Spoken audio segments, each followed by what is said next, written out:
appreciate you, my brother. So this channel is called K9 Legends and Trailblazers. Right. You are a legend. No. Yes. No. I'm interviewing all legends first. I'll get Trailblazers later. You're like the fourth person to say no, but I'll tell you why I say that. And I say that because as I was coming up through my K9 career, there were maybe 10 handlers that I knew about that I said, I want to be like that. I want to work dogs like that guy works dogs. Yeah. And you were one of them. Yeah. And you always gave me a lot of respect. You always gave me a lot of good guidance. And you weren't even really here. I think you were stationed across the street. Yeah. Yeah. You ran up, Yeah. but I'd see Yeah. you at the pit more than I see anybody else. And I'm like, oh, okay. So anyway, thank you, man. I appreciate you coming. The purpose of this Absolutely. channel is to highlight. We do a really good job of highlighting, honoring our four-legged heroes, as we should. Yeah. But there's a lot more to tell about the two-legged heroes that put the work in. Yeah. That do the training, that do the maintenance, that do the teaching, do the coaching, Right. not only for the dogs, but also for the handlers, right? So tell me what AROD was doing before he went into the Air Force. So I grew up on a small farm in southeast Michigan. So a lot of people just like, man, I didn't even know they had Mexicans up in southeast Michigan. But if you understand the history about migrant workers, so my father and his brothers. Well, let me first go back to the legacy of my military heritage. Mm-hmm. About 90% of my uncles and my father were all in the military at some point in their life. Right. And when my father came back from serving in the military, they were migrant workers as children. Mm-hmm. And so they traveled up to Michigan, way up into the Ohio Valley, Mm-hmm. doing apples and tomatoes and all that growing up. So that's how our family had a connection with the Midwest. Okay.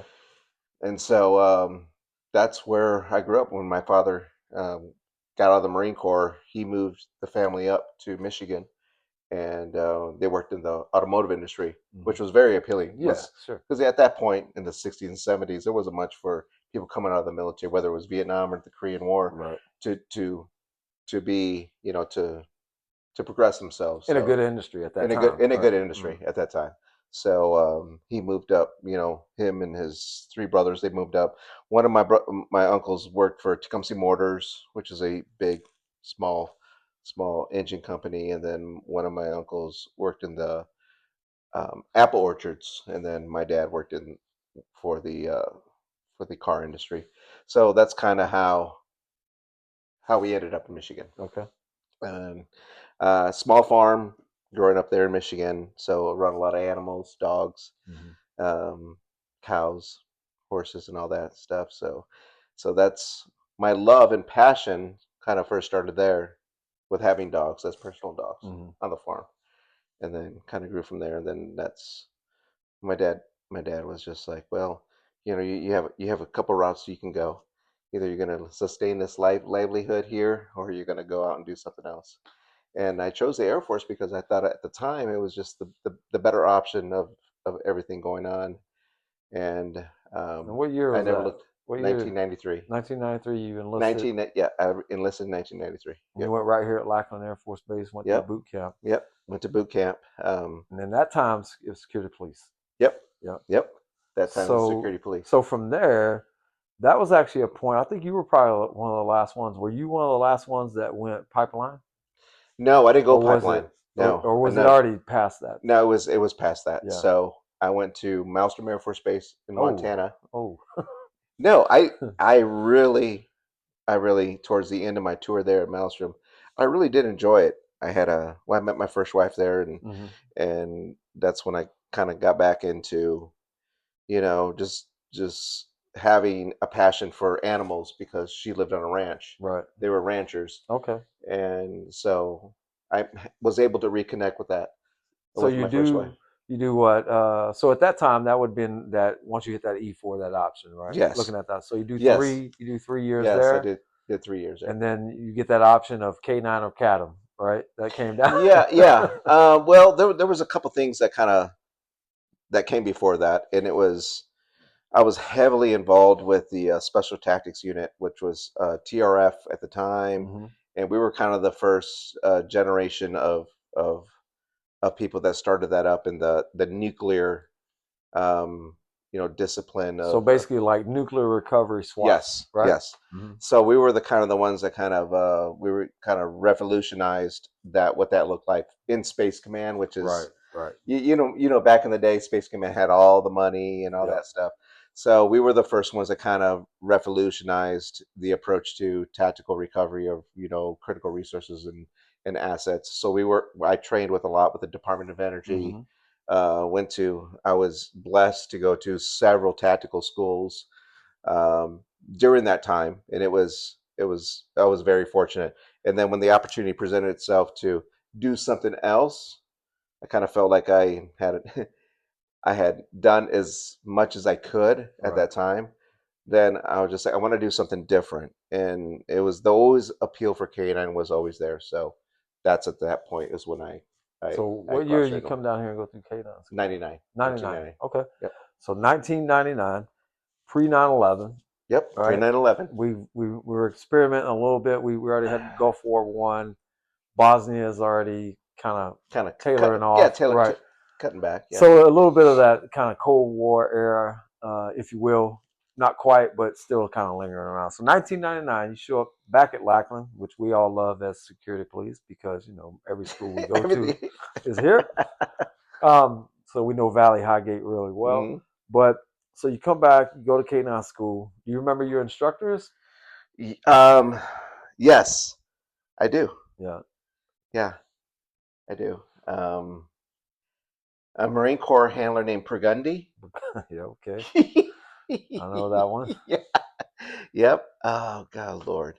I remember the course chief was Lawson. Okay. Yeah. Yeah. Yep. That was the course chief. Um, Yeah. I worked and for him really, later. But yeah. yeah. Other than that, I really those were like the most The ones that stood out, that stood the out. most influential. Yeah, Burgundy's a very influential guy. Yeah. So at that time too, it was it was dual course, block one, block two, Right. right? So like I've had other guests on, and not to date them with their age, but they went through patrol dog Patrol training, dog school, the went to the K-Back field, for and then came detection. back. Yeah. Yep. So this is a point where it's one shot through patrol, through detection, Yeah. get through all that. Do you recall or you remember any of the dogs that you had while you were on the school? I don't. I still remember. I don't know I had how. one Yeah, named Ben, yeah. and that was it. I had Rico Whiskey 077. I don't I had know. a I'll never Ben, forget him. but But other than so that, so from there you get through school, right? You learn all the fundamentals. You work the ammo cans, the buckets, the boxes, do all the bite work, pass all your tests, and then now you're getting orders, right? Where are orders taking you? What's your first assignment look? 820th. To the 820th here at Lackland. Yes. Okay, that's interesting because I was 820th in Georgia. Yes. Right. And so I'd heard a lot about the 820th group here. So with that being said, were you strictly assigned to the 820th, or were you assigned to the Lackland Kennels and attached to 820th? Like how'd No. that work? No. So the transition period was occurring at that time. Mm-hmm. So I had orders to the 820th group, Right. and it was here at Lackland Air Right. Force Base in San Antonio. And then when I found out that it was moving to Georgia, Mm-hmm. they said that we're going to relocate you to Georgia. Right. So I was given two options.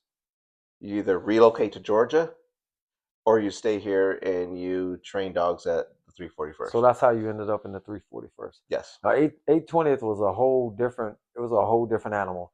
So with what AROD worked, the 820th group spun off the 822nd, 823rd, 824th Security All the Forces squadrons squadrons. Yep. in Valdosta, Georgia, and I was a part of that. So I was in both 822nd, 824th. But we'll get back to 820th. But okay, so then you slide over from the 820th Security Forces group, and something about the 820th in general is they don't do normal police work. They're No. not out running base. It's base defense operations or aggressive Right. operations, right? Mainly being such a small unit at that time, probably attached At that time it attached was. on deployments to other branches and things Correct. like that. Correct. Which is really unique for the Air Force and also a blessing for me later in life. But so then you end up over at 341st, right? You walk in there that same day, hey, tell us who you are, and everybody yells, shut the fuck up, sit down, nobody cares, right? and they scream it at the top of their fucking lungs, every one of them, even the commander, right? So you're like, what the hell did I just get into? For sure. but some of the folks I've talked to over the last couple of days, they just reiterate, and I even say it for myself, is that was the foundation for everything that great that came for me and to me from K9. And Yeah. I thought, me personally, and I want to get your opinion. Me personally, I thought it was because of, one, the people that were motivated around me, the legends that were there that I looked at, and then the repetitions that I was able to get on dogs, whether it be in patrol Right. or explosive detection. But what do you think, like, the biggest value of being there was? Well, I mean, we talk about legends, but I think that our generation, everybody that we can capture in this moment in time after on the cusp of 9/11, Yeah, I think everybody that came up through that generation that we're all legends. Everybody's a legend, yeah, to be honest with you. yeah. I don't Because disagree. I mean, not that the greatest generation was not they weren't legends, back in World War II, but Right. I think that we dealt with a lot of different things. It was a lot of there was no chance for failure, man. No, no, absolutely It's not. Because people were dying. yes. People were dying. So I think that everybody from that generation of their own accord are legends. Just Well, just they because they just told they because told the line, and they did some unbelievable numbers with the amount of explosive dogs that flipped basically overnight, right? yeah, Because you remember, prior to 9/11, you might have an 8 dog kennel and 6 of them are drug dogs, right. right? And that completely flipped Flipped. after 9/11, Yeah. and that production went up, and that student course went up from 12 Oh yeah. to 22 Exponentially. exponentially quickly. Yeah. And so I agree with you 100%. Like that, that's a moment in time, right after 9/11, probably up to about 2006, 7, where it was just go. It was a generation. It was a generation of women and men that put out. Yeah, And I think there's a lot to be said about that because yeah, that was a moment in time that you could capture that. It was just like there's no failure wasn't an right. option. And still to this day, and I know you've worked for other federal agencies, as have I, and you've been out in the civilian world as well. Either contracted or doing your own thing. To this day, there is no better mobile detection device than a dog, Oh yeah, hands down. absolutely. I've had Hands down. I've been in Afghanistan for 18-month pumps as a civilian, and I see all these folks bring over all this equipment and said this is great. I'm like, okay, cool, let's take it on patrol. Yeah, yeah. Well, we can't take it Let's see out how that there, works. right? Right. So no, Yeah, I don't disagree with you, and I think sometimes we lose sight of that, of how much we actually did, yeah, right, and how much we influence the younger ones under us. And there's one in particular that you and I both know, and I've always been so proud of this young man. His name's Ryan Troster, um, and I've watched him grow. I watched him grow under me in Del Rio, and I pushed him when he needed to be pushed, and now he's out doing his own thing, and he's yeah. very successful. But that's the kind Absolutely. of handler trainer that you've molded. You Yes. had a hand in it too. I Yeah. had a small piece. You had a big hand in it. Yeah. But that's the type of work that you put out, man. And I watch that. And the reason I call you a legend is when I go places and I talk about my time in the 341st or the 820th, your name always comes up every time. And they're like, "Do you know AROD?" I'm like, Well, "Absolutely." there was like 16 different ARODs at the Well, time, but yeah, there's a bunch of them, but only they were talking about you for yeah, sure. yeah. And I'm like, "Wait a minute, Randolph, Right. Randolph AROD, which one?" And so yeah, No. so you get 341st, man, and that mission strong because you say you got there in 99. Yeah. So you were obviously there for 9/11, Yeah. right? And I think the first time I met you, I was in the 820th, and I was on patrol with Marines, 14th MEU, in on the Pakistan Afghan border, right where the Bora Bora stuff happened, or Tora Bora, Core sorry. bar. So yeah. Yeah. And my dog goes, "Er." I was like, "Oh man, I'm sorry, I stepped on your toe, bro." Right. So we get back, and this is a bear base. There's nothing there, and it looks like a big dirt pile on his testicle. And I'm like, I go to knock it off, and skin and everything falls off. Well, he's got 2 puncture holes there. Well, there's cobras everywhere out there. So I go over to the med thing, and there's no vet there, obviously, right? We're sea wire and sandbag huts. So they get me on a medevac. They get me to Germany. They clip my dog. They do all this. Well, they saw something in my dog when I was in Germany, so they wanted me to bring in the Lackland. So I roll into You Lackland, came back to Lackland. and I remember that. I I'm remember that. dirty. I'm still dirty. I'm still, I remember that. yeah. I remember when So I come in, Sergeant Parker, yeah, Sergeant yeah, First Class Parker, yeah. and I talked to you guys for a little bit outside, and I rolled back out, But that was the first time I met you, and I'll never forget that, man. You're really you had a lot of questions for me. You're like, why are you so dirty? And I'm like, I literally just flew back in 2 days from Afghanistan. Yeah. But anyway, long story short, we've stayed in touch since then over the years with the federal agency that we both used to work for. That's a whole nother story there. But we're out here. We're pushing. You're pushing dogs. You're pushing students. How long did you spend on the dog training side? 4 years. 4 years 4 years. there. So I did 4 years, and then I went to Korea. Oh, from here you went to Korea. Yeah. So I did a 1 year rotation in Korea. Came back. And then I went. That's when I went to Randolph. That's when you went to Randolph. So you were part of that Chief Raleigh. I got to get everybody out of here. They've been too long. Yeah. Okay. Yeah. I just missed that one. So I got here in You're like, I just missed that one. I missed that one. I got here in 03.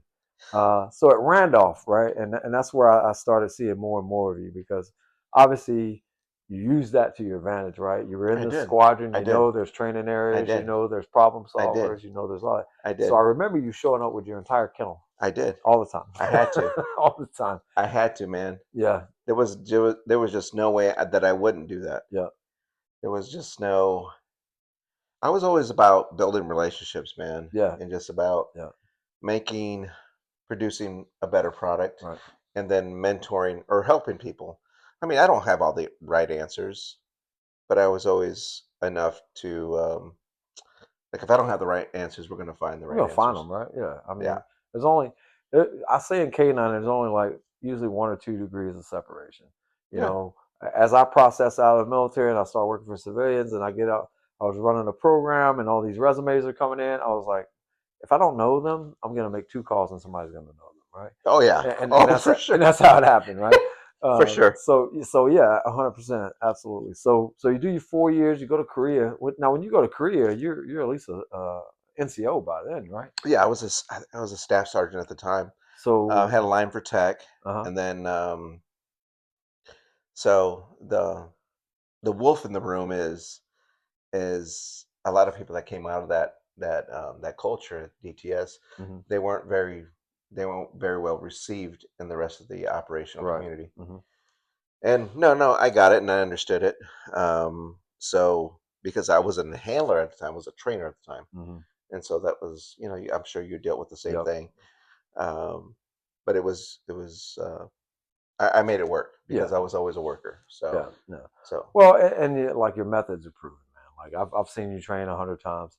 I know how you train. I know how you teach. Eventually, you can resist it all you want, but you're not going to be successful, right?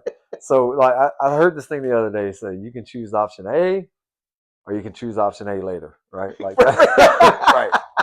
So I was like that. I love it. I'm still in that. Yeah. That's exactly what I said. I said I'm taking that.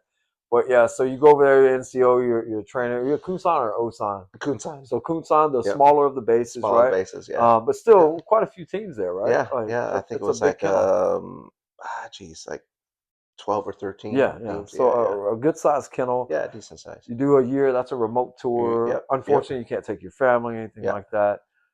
So from there, you get orders back to Texas. Randolph. Back to Randolph. Right. Back to Randolph, which is Air Force headquarters, right? Yeah. Air Force headquarters. Yep. And so, I'd start seeing you coming around. You'd be out with your dogs and your training, doing those things. And what I noticed is that, I love my heritage of the Air Force, but Marines build a different kind of dog trainer, handler. Right. Oh yeah, absolutely. And I watched the Marines interact with you, the old school Marines that I respected, and they were all eyes wide open when you're talking. So I was like, yeah, this guy's it, man. He's got it. He's got it. There, when Shane Green is listening to you and Brian Thayer is listening to you, well, while he's not making fun of you for some reason, but yeah, there's something there. But yeah, so from there, did you end up retiring out of Randolph?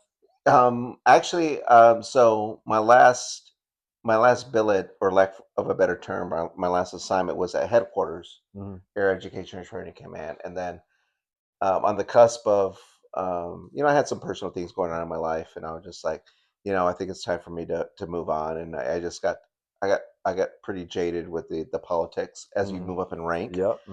I was an E8 at the time and working at headquarters, and I'm just like, and then man, they were just like, well, we're gonna send you to you're gonna make chief, but you need to move to Del Rio, Texas. To Laughlin. I'm like, yeah, that's not gonna happen. Right. So yeah, so Yeah. I pulled up chalks, man. I was just like, Well, unfortunately, in the Air Force, that's kind of how that goes. Once you promote yeah, yourself, you promote yourself out of something you love, right? yeah, And the thing about being a K9 handler, especially if you do it more than one tour, is it's not about just being a dog handler or a military police or security police, security forces. It's a lifestyle, man. it's a It's a lifestyle, commitment. and it's about Yes. advocating for the people that are around you and the people that are coming up underneath you. Right. And I feel like I kind of lost that. It's fine. I know Well, we go through those, man. yeah, We go through those. Yeah. institutionalized, Yeah. but I had some really great leaders at the time, and they tried to get me to, now you can get through this. But at the time, I was just like, no, I'm done.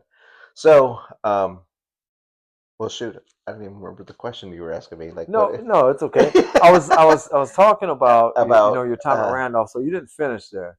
Yeah, so I didn't finish there. So they moved me over to Lackland for my last bit, and I was already on the road, and I had a good time there, and it was just last 6 or 7 months, but Right. it Just was sitting just on borrowed time, yeah, borrowed waiting to time. punch. But you know what? My commitment when I moved over there is I'm going to show up to PT every Monday morning, and I'm going to show up to PT every Friday morning, Yeah. and that was my commitment my last 7 months. Right. No, that's commendable. Um, so from there you retire, Yep. right? And Yep. then where do you go from there? So I moved out to California for 5 minutes. For 5 minutes.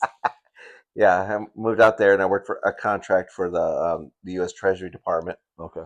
Um, and I didn't like it, and that was a very challenging time in our lives. And I was actually still dating my wife right now, and Michelle, I could tell that I could see it. I could see the writing on the wall. So like, this wonderful woman is not going to stay with me Right. if I stay out here. Right. She's a Texas girl. Right. So we found our way back, and then I went and worked for State Department for a little bit. Okay.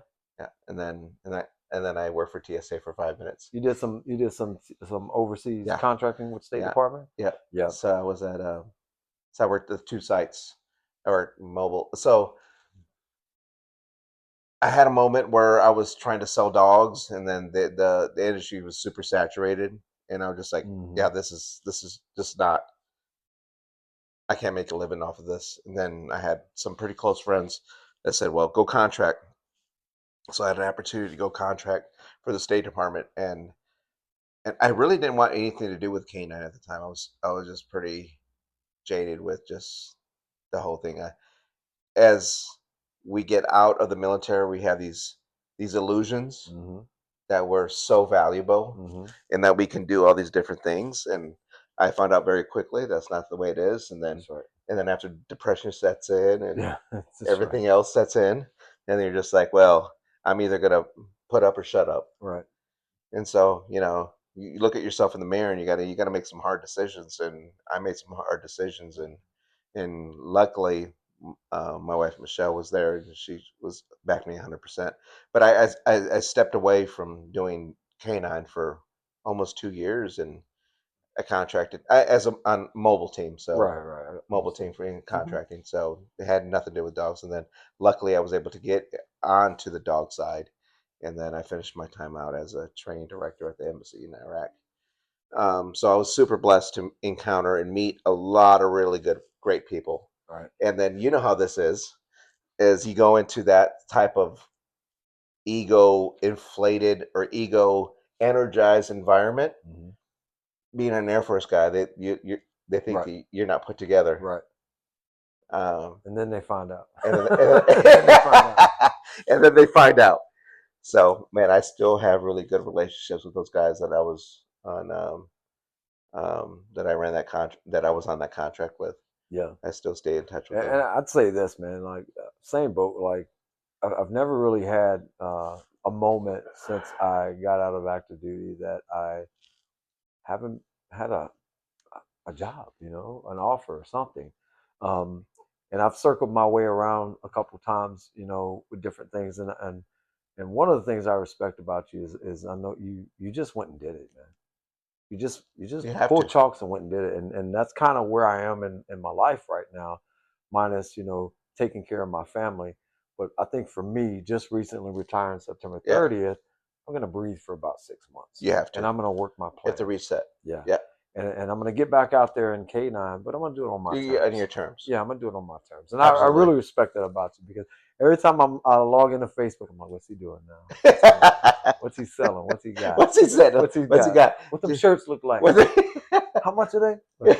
But so you come over to a federal agency we both worked for a little while, and I think that's the last time we hung out. And I won't talk about it because I don't want to get you in trouble. But I always tell people about that story can we because tell that story? you can tell it. Okay, we're gonna tell that We're gonna story. tell a story. I love this story. It's one of my favorites. But so AROD he's going through handler course, I think at the Was moment. I? Either Oh handler yeah, course. no, I I was think I going through was. bridge course. So bridge course was a course that when I went out to be a handler in the field, I went through multimodal school, which is EDC, Explosive Detection K9. But as the agency transferred or transformed into passenger screening dogs or PBIED, Oh, whatever you that's want right. to That's call right. it, Yeah, I had to come back to a school for 6 weeks. yeah. Well, every time I showed up in town, Brian Thayer would show up, and there would always be alcohol involved. So I'm in the dorms. I'm actually staying in the barracks. We're both staying in barracks, I think. Yeah. And Brian goes, "Hey, get ready. We're leaving." I'm like, "Okay." You're like, what the hell's He's going like, on he's like, here? "Hey, Rod's gonna meet us at your room." I'm like, "Okay." So I get dressed. He shows up with a case of beer, and we said we're gonna go down to the college area here in San The St. Antonio, Mary Street. St. Mary's Street. So we're pre-gaming it. We get loose. The wife knows about the story, Okay, so okay, good. there's full So disclosure. we get loosened up, you know, and so we go down there. We're having a good time. Me and Brian sit in the bar. Rod gets a couple in him. He's feeling good. He wants to go dance. And he's over there dancing, and one little girl gets annoyed with his dancing, I guess, and complains to the bouncer. And Brian looks at me and goes, "Hey, kill that beer." I'm like, "What?" He said, "Kill the beer. We're gonna have to go soon." I'm like, "Why?" He goes, "Look." And at that time, the bouncer's shoving A-Rod out the door. So I kill my beer, go outside. He starts trying to manhandle Rod, which wasn't a good idea. So we all kind of end up on the ground there. And then I look up, and this bouncer's big fist is coming straight from my face. So I duck. Unknown to me, Brian's standing right behind me. Right behind you. And Brian eats the knuckles. And then we all on top of this guy, and I think Brian whispers in his ear, he's like, "You're about to get really hurt, man. You just stay right here. It's done." Yeah. So we get up, we leave, and I think that's the last time we hung out on a regular basis or on a social basis. Social basis. And then I never forget. You know, we're out, we're drinking, we're having a good time, and you know, you're hungry after the night. So Brian and I stopped by Whataburger. And all I hear him is crying over there about the salt is burning his lip because his lip's busted. So he's like, "Why did you duck?" I'm like, "Well, I'm supposed to get hit. Come on, bro." I think I'm still 86 from that bar. Yeah, I'm sure you are. They probably took your You picture. like They took my probably picture. I'm still, So and that was what? Geez, man, like 6 or 7 years ago. yes, they they still got your picture. still got my picture. But I remember about a week later, you were like, "Hey, man, I gotta go do this interview. I got an interview for a supervisor job." Yeah, You're like, "I gotta go do this interview." So you went up to the head shed, yeah. did your video, you had your suit on, you did it, and then you came back maybe a day or two later. You're like, "Hey, I'm leaving the course." I'm like, "What?" He's like, "I'm leaving the course. I got the job. I got the Yeah, the supervisor." supervisor job. So Yeah, you were with that federal agency, you supervised. How long did you stay in that position? It wasn't that long, was it? I barely made 2 years. Yeah. So 2 years, but you did a lot of good things out there too. Man, I had, you know what? And there's a lot of people that set that up for me, because I didn't want to. The contracting life as you're well aware, Yeah. overseas, that's not a life to sustain. No. No. And there was a lot of people that advocated for me. One of them is Shane Lawson. He was actually at the Denver station, and there was several other. Brian advocated for me, and there's like a lot of people that Yeah. so that I could get hired at the airport because I was just like I don't want to be 65 years old and still contracting overseas and Right. because there's a lot of people that do that. Yeah. 100%. Yeah. 100%. And they So make a lot of money, but they make a they lot of miss a money, lot but of life too. yes, That was you for do. me. After 18 months, I was like that. Yeah. I'm done. I'm done. So There's no amount of money at this point. it's not even worth it. Yeah. So so the, I had some really good relationships at the Denver airport, and a lot of them were my supervisor. Both my supervisors ahead of me were exceptional. Yeah. They were really good guys. It was just dealing with the culture, Hmm. and Definitely it's culture shock, right? yes, Difference oh yeah, of absolutely. being military, overseas It's a contract contractor, to this yes, agency, right? yes. Yeah. It's definitely it's so I for lack of a better term, I don't know who coined this phrase, but I feel like it turned into a lot of security theater. Yeah. 100%. Right. So A little bit of smoke and mirrors and yes, this and that. yes, and I get it. I get it. I'm super. The difference between my wife and myself is she's to the point. I'm a bit more diplomatic, Yeah. Hmm. and I'm very fine with being diplomatic to a certain extent. Yeah. Um, but those were the challenges, and not that I didn't appreciate the opportunity and that I didn't learn a lot. I learned tons. I learned tons from the people that were there, from people that were, Pat. Pat was a phenomenal influencer at that time Yeah. for what was going on in the industry for the Right. passenger screening canines. Right. Guys that were influential in that aspect or that time in Yeah. my life, and most of them were prior military. Right. But Right. I had really great connections with, so it was good. Yeah. I take a lot away from it. That's what I think too. There was a lot of transitioning going on during that time frame of how we work and train these dogs and utilize this asset. Again, the mobile asset being the best explosive detection asset, point blank. Period. No, hands down, not even close. So in my courses that I teach now, I talk about the four dimensions of detection work, Hmm. and I call passenger screening canines as the fourth dimension. Yeah. It's a mobile target moving, Right. and the dog needs to be able to And detect that's it. a great transition because you finish up with that federal agency, and then what happens? You just start doing your own thing. No, No. no, so the reason I left TSA, well, it's not the reason I left the agency is I had an opportunity to go work for the special operations community, and so that's when I made a decision because of that, because of based on relationships we had in the past Right. with people that you and I know. Hmm. Somebody reached out to me and said, like, "Hey, man, do you have any interest in doing this?" Right. And I didn't have a lot of connections. Well, I wasn't really concerned about a federal retirement from the current agency. So I Right. just said like, okay, yeah, I am interested, but I'd like to go down and see what the program looks like. Hmm. And then after I did that, so then I applied and was hired at, as a civilian trainer for 10 Special Forces Group at Fort Carson. So Nice. that's where I finished kind of my last punch in the clock job um, for a little over 4 years. Okay. Yeah, Yeah. yeah. That's right. I forgot about that.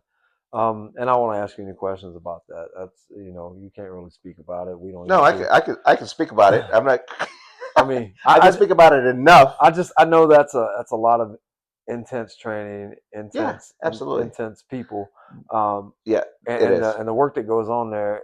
And most people never know what kind of work those guys do, and what they put on the line. I had a good friend of mine who passed away, Chris Lalonde, Yeah. that worked out of the Bragg Yep. group, and we've had a couple nights where he's like, "Hey, check out this video." I'm like, "Oh my gosh, that dog has meat in his face," like. He's like, that's not hamburger. That's a hamburger. But I understand it, and that is a whole different level of compassion, pride, of commitment, of training. of just being the guy that you are. That I know how you are. You put 150% into it, so I'm sure those guys were thankful to have you there for 4 years. Um, So but for the first year, I basically just shut my mouth and open my ears, yeah, and that's important. It didn't matter what yeah, background I came yeah, from. sure. I was I was blessed to be put in that position, and I'm sure God puts us in positions to be able to influence things and Yes. to embrace things and make ourselves better. Hmm. And that's kind of the opportunity. That was my takeaway from it, was take this opportunity, and just like GBs are, Green Berets are, as Hmm. quiet professionals, Right. as much as I could be a quiet professional, Right. and to help them make themselves better, Right. not from an operational standpoint, but from a dog training Right. standpoint. And that's kind of the way I went into it from that perspective. I have long lasting relationships with all those guys that I And that's was so in. important in K9. I try to preach this to everybody. Your network is so important, man. It is. Your network. You try not to burn bridges in this agency. Or do we, or in this community, do we give each other shit? Hell yeah. Oh yeah. Do we beat each other up? Hell Oh yeah. yeah, we do. And if you can't take that, like you weren't meant to be You were meant K9. to be. So with that being said, man, that's a lot to take in, right? But also that network is never going to fail you, right? There's been so many times where I've reached out to someone in our network and like, hey, I need, boom, you got to do 100%. There it is, Oh yeah. right? And the same goes for you. You Oh reach yeah. out, they're gonna be like, boom, got you. Yep. I'm gonna take care of it. But we didn't just get that. That it wasn't just given to us. That's something that we earned over the last 25, 30 Oh, we years built that. We built that of building that trust and that trust. relationship, Yeah, right? absolutely. We finished up talking about network, and now, Well, what are you hold doing on, now? hold on a second. Huh? I, I'm gonna. What happened? Michelle and I would like to present to you with this gift bag, man. Y'all got something for me? Yeah. Let me So check this out. so that's from us. Another hoodie, and Yeah. so on the behalf of us, or OK9 Services. I appreciate that, man. It looks phenomenal. It feels phenomenal. This ain't no cheap shit, y'all. Wow. Oh, that's awesome, bro. That's your brand too, right? Old Yep, Republic. yep, yep. That's so cool, man. I want to run something by you later. I had an idea for some apparel, but fine stuff, bike stuff. I love it. That's awesome, bro. So that's all Thank you, you, man. man. Yep, yep, Appreciate you. yep. Absolutely. You the man. And then our classic. This is a little bit of Northeast Texas flavor, man. Because we like to say howdy. Uh-huh. Oh, well, let's put your hat up here, bro. There we go. Let's film it. So that's the Oro Canine Services. What's And it then say? it says tell Hey, your dog dog, I I said said howdy. howdy. Oh, I love it, dude. I love it. Thank you, man. I appreciate that. That's very nice of y'all. Thank you, Michelle. And then there you go. Yeah, Now you have some now I got a koozies. koozie. I'm gonna use it right now. I'm gonna tag all this shit for you. Oh, it's leather. Oh my god, that ain't cheap, bro. You must get a good deal. I know your ass is cheap. Okay, so All right, where were we at? so let's you had a long career, whether it was in DoD, federal service, doing contracting like we've all Yeah, done. And yeah. now you're here. Now you have Oro Canine Services. now we Old have Republic of Canine it's kind of like Services. old Republic of Texas Texas. kind of feel. Yeah, I like it, brother. I love it.